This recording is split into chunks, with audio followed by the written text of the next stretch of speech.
So we should be live. I'm going to see if it's live on LinkedIn. I'll drop off now. Brilliant. And hello, everybody. Thank you very much for tuning in to our second live stream. This time we're joined by Max. And for those of you who haven't joined one of our lives before, or indeed don't know about Ripple, I just wanted to give a brief overview of exactly what our charity is and indeed who I am. So my name is Alice. I'm going to be hosting today's live. And I've set up a charity called Ripple Suicide Prevention. It's a new charity. It's small, family run. And the reason we've set up our charity is because on the 25th of November 2020, I lost my little brother, Josh, to suicide. My background is in IT and cybersecurity. And so when we received Josh's phone and his laptop back from the police, we went through it with a fine-tooth comb, and what we did find really horrified us. Not only was Josh looking at harmful ways to end his life, but he was even provided with tips, encouragement, and pain scales for each method. And so I feel like I'm on the planet now to stop this happening to any other families. And we've created a piece of technology called Ripple. It's available to download now on your browser. And once you download it, it means that if any harmful searches are conducted on the internet relating to self-harm or suicide, Ripple would intercept that search and instead provide that person with a message of hope that things will get better and a selection of different mental health resources that they can access both now and in the longer term. One key audience that are at significant risk of self-harm, suicidal ideation, and sadly, suicide itself are the LGBTQ plus community. And so this evening, I'm honoured to be joined by Max. And Max, if it's okay, I'm going to hand over to you to just do a brief introduction as to who you are and the amazing influence that you've had over that community. Thank you. Hi, everyone. My name is Max. I am a trans man, proud trans man, member of the LGBTQ community, creator, speaker, educator, man of many hats. And when Ripple approached me for this, it felt very close to home, which isn't necessarily something that you want to feel when it comes to this topic, but I make it my job to talk about all parts of being queer, all parts of being trans. And this is a huge thing that people don't really tend to talk about. So I'm kind of here as a personal connection, but also a professional connection to suicide and mental health. And I'm just really glad that a product like this exists and going to explore it on your guys' behalf. Brilliant. Thank you, Max. And thank you so much for joining us tonight. Really, really important reason that you're here to share really your journey and where you are now and how difficult that was for you, perhaps from the beginning, to the end. We all know that, that the LGBTQ plus community are at a huge risk. The statistics speak for themselves. 52% of LGBTQ people reported self-harming compared to 35% of heterosexuals. There really is a problem here. So tell us a little bit about your journey, what that looked like. Yeah, without doing the full life story, because I'm not sure we have time for that. I came out as a queer woman when I was about 21. So that's 9 years ago. Yes, I know I don't look 30. It's the testosterone. Thank you. I came out as a queer woman. I spent, 5-6 years of my life living as that person. And, I had on and off mental health issues at that point. I had a few problems with depression, and I kind of didn't really understand why. And that sounds, it might sound strange, but I think there's a couple of different narratives when it comes to trans people, and some of them are, people who've always known that they were trans and just weren't able to talk about it. For me, it was very much something that if I did know it, I didn't have the language for it. It wasn't something that I saw as an option. So I didn't start talking about my gender identity until I was in my late 20s, which by kind of trans standards is late. But you know, it's never too late and you're never too old to talk about your identity and, you know, work on being who you are. But I started socially transitioning in about February of 2020. Some other big thing happened in the world at that point. Can't quite remember what it was. And then I started Don't say it. medically Don't say the word. and I started medically transitioning in November of that year. When I talk about social and medical transition, just for kind of a definition, social is, you know, changing your name, changing your pronouns. Why I originally changed my pronouns to they, them. I now use they, he. I changed my name to Max. I, you know, started presenting slightly differently and being what I thought was a more authentic version of myself with people around me. And then in November, after, you know, a couple of different steps, I started taking testosterone, which obviously affects kind of the physical changes, so your voice and your face and loads of other bodily things, some of them a bit gross, some of them really cool, like most medical things. And then I had top surgery in November of the following year. So I am fairly far along in terms of my journey as a trans person. I've been very privileged to be able to get to this point during this time. Something that's causing a huge amount of problems and issues for trans people at the moment all over the world, but especially in the UK, is access to healthcare. So the waiting lists to receive any kind of gender affirming care, whether that's your first appointment or trying to talk about getting on hormones, is between 4 to 6 years currently for the NHS. Right, it's You've got quite this, a long time, isn't it? it's a very long time, and there is, you know, there is a lot of reports of people committing suicide, you know, hurting themselves in some way, shape, or form because they're in this place which feels, it just feels like a trap, I think. And it's a And feeling also that that it means they're in limbo. They're in limbo a little bit, you exactly. know. It's a long period of time to have to wait for something, you know, that I'd imagine you want so desperately to happen and to kind of get on with. So Yeah. I'm It's been assuming that would have quite a significant impact on somebody during that time. absolutely. And, you know, when I was preparing for this panel, the main thing that I was thinking about is that we say, okay, LGBTQ people are more at risk of mental health issues and suicidal ideation, but what we forget is to distinguish between the fact that actually that group of people are not just naturally more inclined to have these issues, it's about what's going on around them. So Absolutely. the reasons why, and you know, I can't speak to every single reason or every single experience, but it's mostly accepted that the reason why mental health issues is so prevalent in the LGBTQ community is because of what is happening around people, and trans people are a very poignant reminder of that, because you're taking people who need medical care and in able to be comfortable and able to you know, live their lives, relax, form relationships with people around them, work, and you're putting them in a place where they can't access that, and until they can access that, they can't exist in the happiest form of themselves. I waited a couple of months to get on testosterone because I went privately, which is not an option that's available to a lot of people. It costs a lot of money. I was very lucky to be able to do that.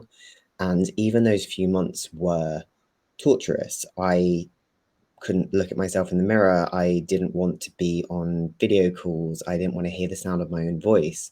And all of those things are nothing in comparison to what a lot of people experience for a lot longer.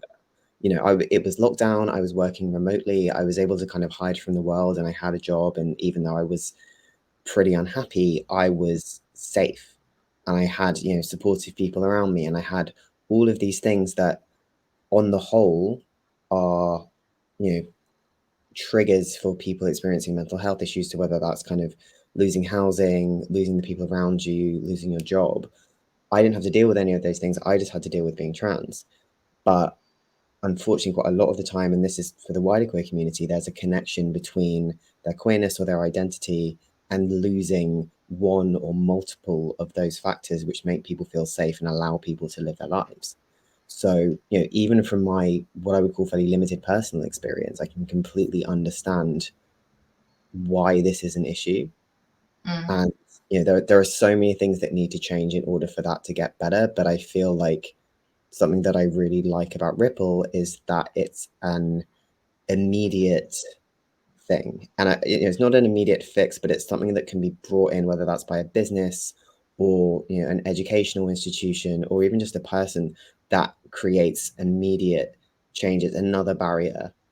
And that's quite rare from what I've seen in kind of the mental health space, being able to immediately come in and say, okay, this is in place and this is going to happen when this happens. Yeah, and you know, the idea is that we're trying to interrupt somebody's mindset really at perhaps their most vulnerable point, and instead let them know that actually there are people, charities, amazing organizations out there that are either going through something very similar or can help you. Exactly. And I think that's really important to say. And if you go onto the Ripple website, for anybody watching this that might want some support, if you go onto ripplesuicideprevention.com/access-support, there's lots of mental health and suicide prevention advice and guidance on there as well. But one of the things that you've just mentioned, Max, that I wanted to pick up on there is you mentioned quite rightly that it's not LGBTQ plus people who are just more prone to having and experiencing suicidal ideation or self-harming. It's also to do with what's going on around them. One of the things that I wanted to ask you is, do you think that the fear of actually being honest and declaring that they want to become perhaps a different identity or use different pronouns and so on, that fear of actually telling people, whether it be friends, family and so on, do you think that contributes as well to how they're feeling and their mental health? Hugely. It is a intensely difficult experience for anyone.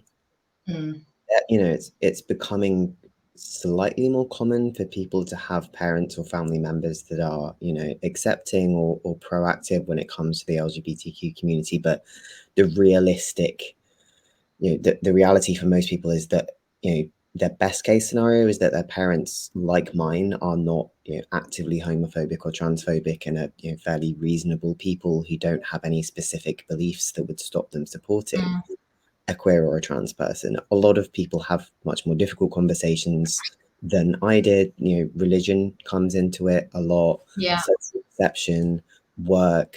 There are so many things that can cause that to become a problem. And for, you know, for me, I had, you know, like I just said, I had a fairly easy time of it. My parents are pretty kind of chill about most things, but even I think I was in therapy for about 4 months before I came out to my parents. I was Okay. really, And that was to kind of prepare you for those conversations, Max, was it? yeah. So I have kind of general anxiety and depression tendencies anyway.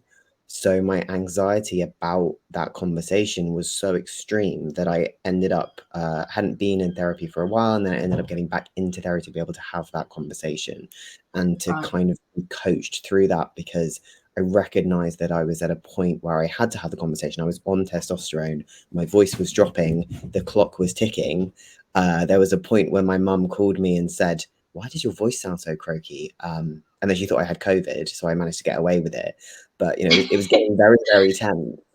So it was And almost like a time pressure you were under yes, there, Max, really yeah. adding that pressure to you to actually say it. Yeah, and it was terrifying, and it was Yeah. over my head, and it was this whole knowledge that once they knew, everyone else would have to know. And, you know, I always talk about the difference between surviving and thriving when it comes to LGBTQ people, because I didn't necessarily have to come out to them. I could have just cut them out of my life. You know, a lot of queer people will. Sorry, my dogs are going crazy. A lot of queer people will say, you know, I just don't need to tell my parents about my partner. There's so many people that live kind of double lives because it's easier than coming out to their parents. But that burden and that anxiety and that stress is huge. If you think about how it would feel to hide your relationship from the people around you, to hide your identity. I spent, or at least 18 months kind of going home to visit my parents, and they would call me a different name and use different pronouns, and I just swallowed it because I was too terrified to have that conversation with them. Even the stress that I was under at that point and the fear was extreme. And I cannot stress enough how lucky I consider myself to be for what I've had to go through compared to what other people had to go through. So it's a huge factor, and it plays into so many things, particularly for younger people, because I was living on my own, I was financially independent, but there are so many LGBTQ people who risk violence, any forms of domestic abuse, emotional abuse, becoming homeless, losing access to their financial support just for being who they are. There's so many things that are so scary about this, and I think this is what we mean when we talk about it being the external factors, because actually if a queer person grows up in a supportive environment and they're just they're just able to talk about that, those things are removed. Their relationships and their gender identity don't become problems. It becomes a problem when there's external factors telling them that they shouldn't be doing a certain thing, or that they can't be who they are in a place that is supposed to be safe and that is supposed to be supportive. Yeah. And a huge respect to you, Max, because my goodness, what a journey you've been on. It takes huge courage, huge bravery, not only to transition, but also actually to come out afterwards and speak about it. I just feel and let people know that, and you're helping a huge amount of people just by sharing your story. So yeah, huge respect to you for that. You mentioned particularly young people, are at risk here. And I've got a statistic from Stonewall. They're a fantastic charity. If you're watching, do check them out. They found 13% of LGBT people aged 18 to 24 have attempted to take their own life in the past year. It's terrifying. I mean, that is just horrendous. What signs should we be looking out for, do you think, in people that might indicate that they're struggling or that they need some additional support to really remove this statistic? I mean, I think we have to think about kind of basic needs when it comes to mental health. And a lot of that is, really basic needs. So we've already talked about financial stability. We've talked about having a safe place to live and shelter. I mean, there's a whole charity, the Outside Project, which is dedicated to helping LGBTQ youth who have become homeless. That there's a reason why that charity exists, because it's absolutely. a much higher population of people. So there's, first of all, making sure that people's basic safety needs are met and they have somewhere safe that they can live, that they are living with people who are supportive of their identity. And that doesn't necessarily have to mean a parent that is, a flag waving queer genius. It's just someone who says, what, like, I didn't really get this, but I love you and I'm going to support you through it. And there's a phrase I always use, which is respect before understanding. And I offer that to people a lot because I say, I know that you don't get it. I had this conversation with my grandparents when I came out. I was like, I know that you don't get it, but I just need you to trust me and I need you to love me. And they're 86 and they managed it. So I feel like everyone else can.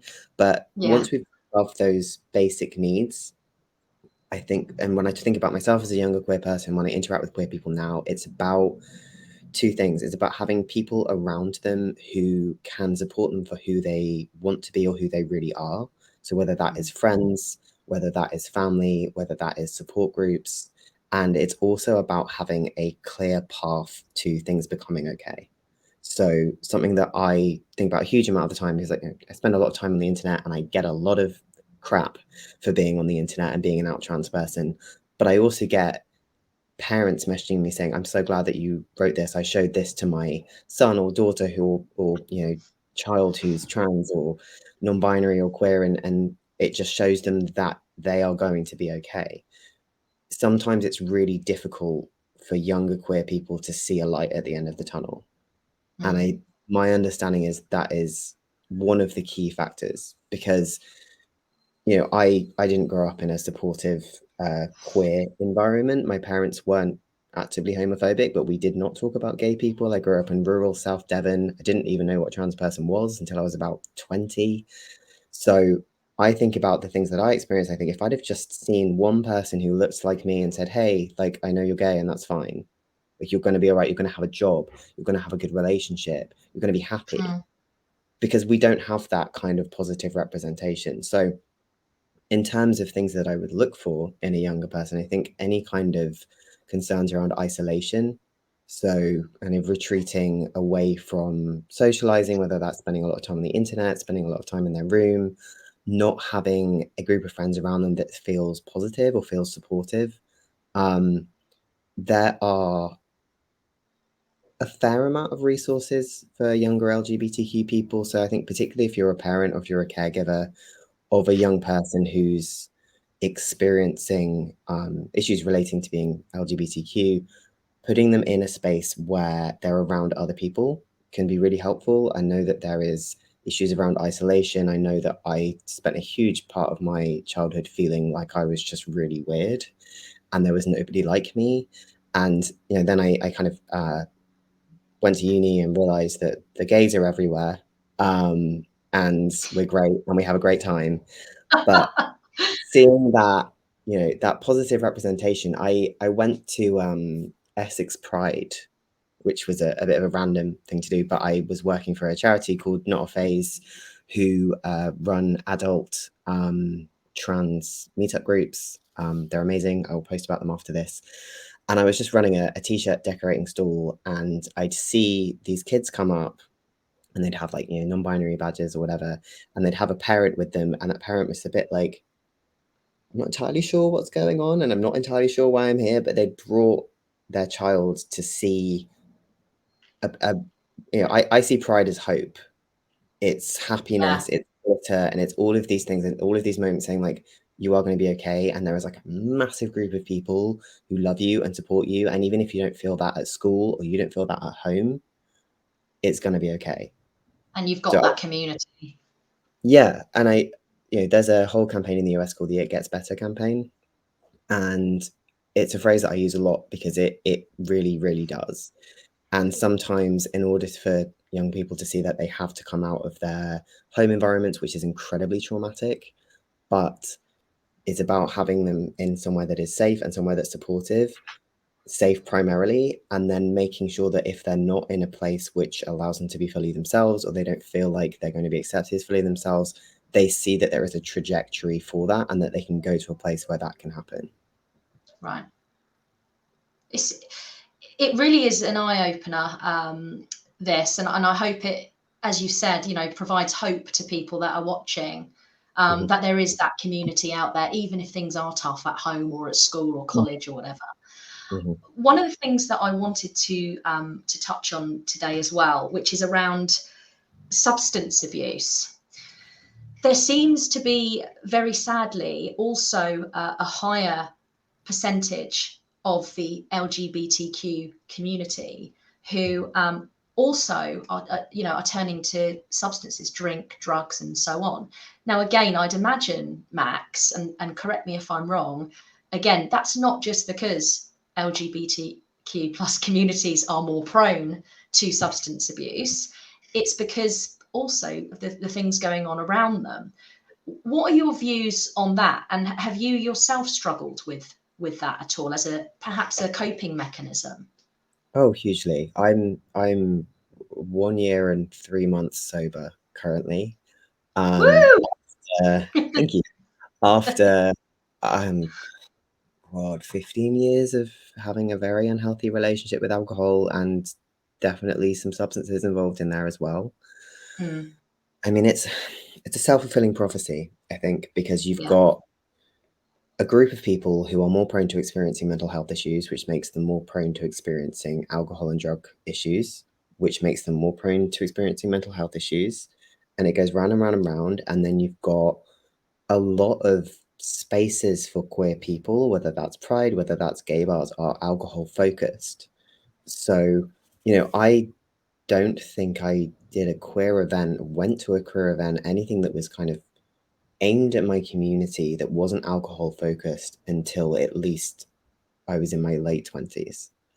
Right. And it's part of a wider culture in the UK that we have this very weird attitude towards alcohol, but it's definitely particularly dangerous for LGBTQ people, because if you're a young queer person or even an older queer person, you don't feel like you fit in, you don't feel like you can have a conversation with someone, you don't feel like you're comfortable in a space.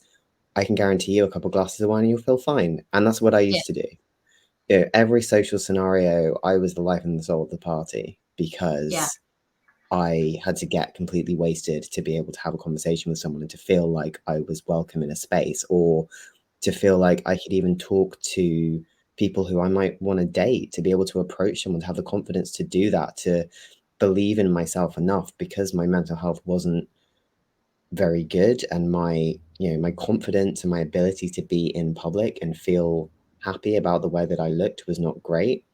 A couple of glasses of wine, or whatever drinks or substances were on offer at that point, were the easiest way possible. And it's also about, you can talk about rising rents, and Soho is a great example. Huge amounts of queer spaces are closing down, and the ones that stay open are the ones that just are massive nightclubs. You think about Heaven, you think about GAY, it's all alcohol focused, and there's this whole culture around it. But alcohol and mental health, and substances and mental health, and also neurodivergency, there's a correlation between people who are neurodivergent and people who are LGBTQ.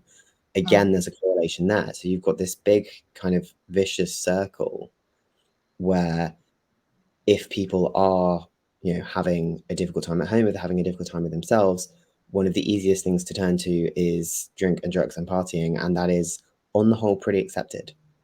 Yeah. And also, Max, not even just with people perhaps who are going through that journey, but also alcohol, I think, just in general is widely used as a coping mechanism for a lot of things, to be honest. You might be having a tough time at work, you might have be having a rough time at home with your partner. I know, certainly, as talking as somebody who's bereaved by suicide fairly recently, certainly when it just happened, I was absolutely turning to drink, because at that particular time in my life, it was numbing the pain of what my family and I were experiencing. Now, I wouldn't ever go as far to say that I've got a drink problem, but certainly I did turn to it almost as a solution. But the other thing I think to bear in mind here with this is, if somebody is on any antidepressant medication, it has a counter active impact on your medication as well. It's undoing that good work that the medication perhaps is doing to help you. So I think we've just got a massive problem with it in general, to be honest, but obviously particularly. It's a vulnerable community within a community which generally accepts a very high level of drinking and substance abuse, particularly when you get into kind of working culture. I know that there's a lot in the news at the moment about, I think it's EY, somebody got injured on a pub crawl that was work related, and talking about drinking at work. And I think, there's so many places and roles that I've had where drinking was just part of the job. And it's a culture. So, and I the amount of times I've had to explain to people why I don't drink, which is do they see that as like a negative, Max, to you? If you're at a pub and they say, what would you like, and you say a Diet Coke, oh, you're not drinking? It's like a big shock, and it's expected that you should be drinking. So there's question marks as to why aren't you drinking? And I mean, what you can tell that I don't really pull punches, so I just go, I'm an alcoholic, which usually shuts people up. And I actually really use that word to describe myself, but it works, because I'm like, you shouldn't ask. If someone's not drinking, they're not drinking. You shouldn't ask, exactly. It's a bit like when people get asked, when are you having a baby? Yes. When you're having a child, you know, people have got absolutely no idea that that person might be actively really trying to have a child, or not able to have a child, or perhaps they don't want a child. You know, it's just not something you ask, is it, really? And it's the same thing here with alcohol. Yeah, absolutely. And people don't seem to figure that out yet. But No. I mean, it's interesting whenever I talk about sobriety, particularly to people, you know, within the LGBTQ community, there are so many people who say to me like, "Oh, I wish I could go sober," or "Oh, I would love to do that. That seems really hard." And it is built into the way that we socialize, and it's built into the way that we, particularly as queer people, meet each other. If you think for straight people, you can meet, you know, obviously you can meet people in clubs, but on the whole, you can meet people quite easily in most social situations, whether that's work, whether that's kind of going to events or hobby focused things. Whereas on the whole, safe spaces for queer people to meet each other, and you know, the word safe is very important here because it's about spaces where queer people can approach each other without, you know, the threat of violence, without, you know, potentially getting in trouble with that person for approaching them. Those spaces are 99.9% alcohol focused. So if you want to go somewhere and you want to meet people and you want to have the opportunity to start a relationship, that's pretty much your only option apart from online dating. So it's really a centralized issue that's just it's a self-perpetuating issue. It's something that I definitely want to create more content about. So maybe we should do another live where we just talk about alcoholism and mental health, because I have a lot of thoughts, as you can tell. Yeah, absolutely. And again, you know, it contributes significantly to poor mental health. So yes, consider me in for that one, Max. Do it. We'll do a whole series. We could go on and on and on about all of these different you know, problems that we've got, put the world to rights. One of the things that I did want to ask you today, from your perspective, knowing about Ripple as a charity, what more do you think we could do to help and to support the LGBTQ community? So I think the most important thing from my perspective, having looked at the platform and downloaded it, I think that there's something really important around specific charities that are focused for LGBTQ people. So whether that's part of the flagging system that, you know, looks at specific words, and I know that we're going to talk about how you kind of decide what words go into things, but I think there's specific things that LGBTQ people will search. For example, the waiting list for trans healthcare could be an interesting thing to explore in terms of phrases, because a lot of people who are looking at resources for that are going to be experiencing mental health issues. But as a trans person, as a queer person in general, knowing that I can go to a space that is designed for me and that they are educated around language and that they're educated around the specific issues that I might be experiencing is really, really important. And I know that you have some kind of broader charities. And I think when we spoke before, you were in conversation with some queer specific charities. I know that Stonewall has some support elements to it. There's the Albert Kennedy Trust, there's the Outside Project they've already mentioned. But if we're giving people a resource, that resource needs to be able to speak to them on the same level that they're at. And I think that it's almost more dangerous to signpost someone to a charity or an organization that isn't prepared for them to support them in the way that they need to, because actually that's not really going to help. So I think for me, I would love to see either, you know, queer specific charities to start with, and then more kind of specific signposting where it almost says like, you know, are you an LGBTQ person? Are you experiencing issues relating to being LGBTQ? Let's give you this whole set of resources. Let's give you these options that are maybe non-verbal. Let's give you these options that are specifically for trans people. And, you know, like making sure that people are very safe and very understood so that they can talk about the issues they're experiencing without worrying about being, you know, misunderstood or misgendered or, you know, upset even more than they may already be. Yeah, absolutely. So that's good. We're on the same page, I think, with this. So Ripple at the moment is around self-harm and suicide as a broad general topic, which, as you know, is enormous and is very, very complex and also very individual. to each person. So one of the things that we have in the pipeline at the moment that we are working on is to actually create a bespoke Ripple tool for the LGBTQ plus community. And what we're doing at the moment is collating a significant word bank, if you like, where those particular words and phrases and questions and statements, if searched for on Google or Bing as an example, would actually end up triggering Ripple and triggering the bespoke Ripple tool, which in turn would then signpost and direct the user to specific charities relating to that particular search. So we want to speak to that person, you know, through the screen, if you like, hold out that hand and say to them, look, there is hope and there is support. And by the way, look at all this amazing, all these amazing resources that you can use. We also want to do it from a parent's, carer, guardian perspective as well.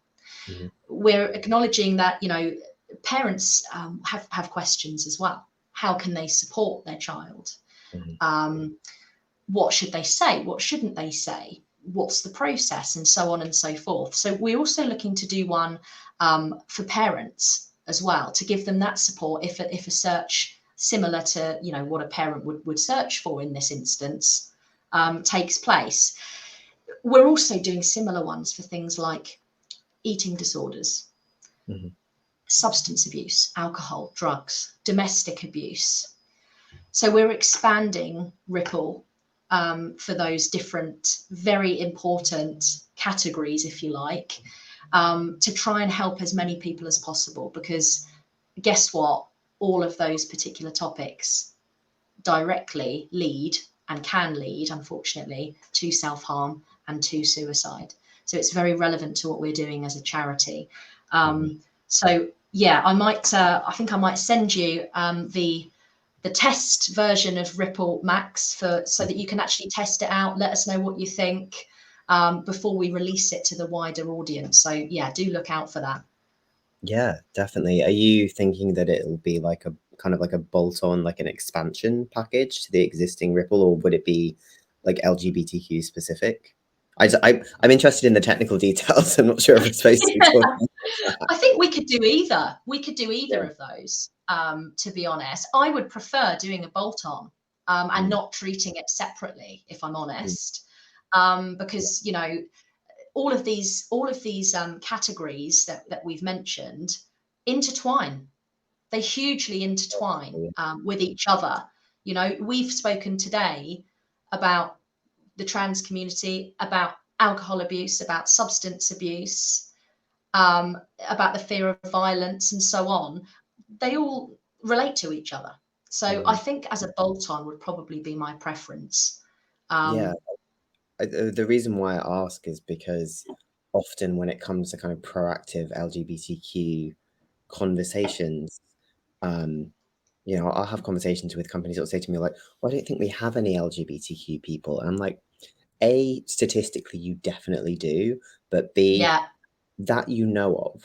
You know, what you want is for a company to say, okay, we've got some queer people, so let's add this in. It's almost like, no, let's just have this here. And as you've rightly said, you know, sometimes it's parents, sometimes it's partners, sometimes it's friends. A lot of people need access to these resources. In my kind of day-to-day as a content creator, I get probably 10 to 15 different direct messages from people saying, do you have a resource for this?